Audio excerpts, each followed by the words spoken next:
Assalamualaikum warahmatullahi wabarakatuh. Selamat datang di channel YouTube saya. Kali ini kita akan belajar tentang sistem ekskresi pada manusia. Selamat menonton.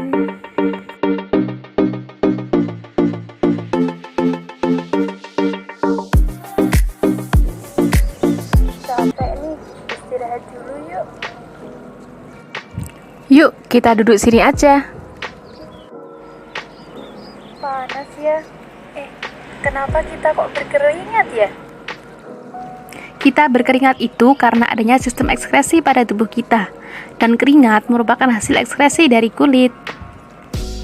Hah? Sistem ekskresi? Apa itu? Sistem ekskresi merupakan proses pengeluaran zat-zat sisa metabolisme yang sudah tidak digunakan lagi oleh tubuh. Sisa-sisa metabolisme ini berupa senyawa-senyawa yang bersifat toksik atau racun, sehingga jika tidak dikeluarkan dapat menyebabkan terganggunya fungsi organ-organ di dalam tubuh. Oh, jadi itu. Memangnya hanya kulit yang termasuk organ ekskresi? Tentu tidak. Organ ekskresi manusia itu ada 4, yaitu ginjal, kemudian kulit, paru-paru, dan hati. Yang pertama adalah ginjal. Ginjal merupakan salah satu organ ekskresi manusia yang mengeluarkan urin. Nah, ginjal ini berbentuk seperti kacang merah. Ginjal itu terdiri atas beberapa bagian. Yang pertama korteks atau kulit ginjal, medula atau sumsum ginjal, dan pelvis atau rongga ginjal.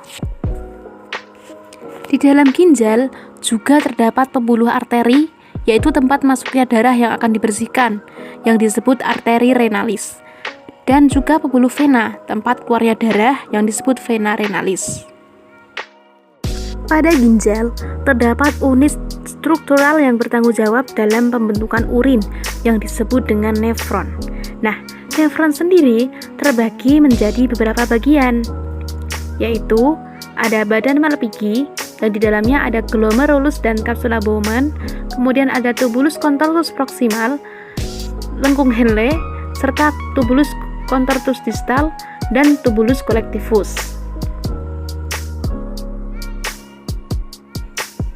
Di badan Malpighi, tadi ada glomerulus dan kapsula Bowman.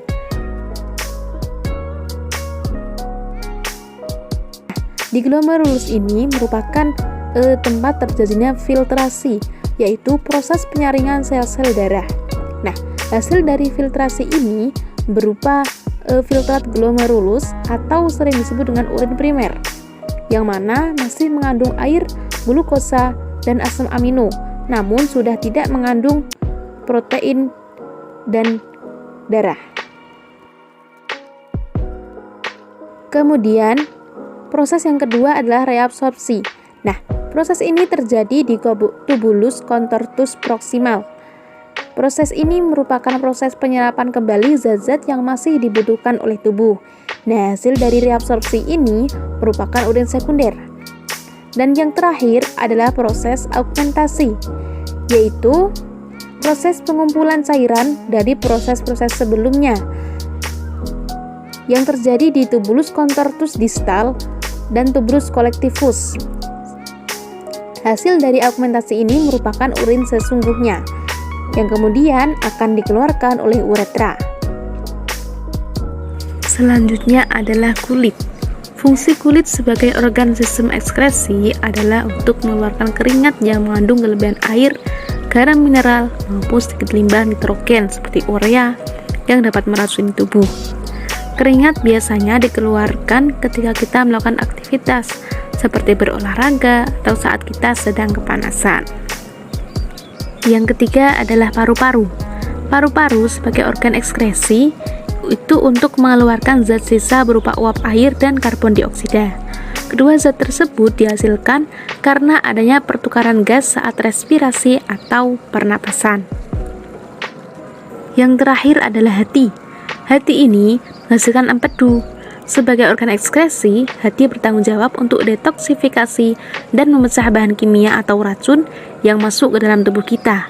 Hal ini dilakukan dengan cara mengambil amonia dalam bentuk beracun dan mengubahnya menjadi urea yang akhirnya disaring oleh ginjal untuk dibentuk urin. Lalu, apakah ada gangguan pada organ tersebut?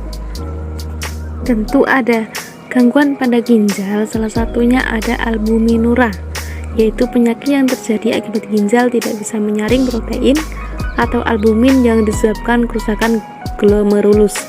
Serta gangguan pada paru-paru, salah satunya adalah pneumonia yang disebabkan adanya infeksi bakteri, virus, atau jamur di alveolus sehingga menyebabkan oksigen susah masuk karena alveolus dipenuhi cairan.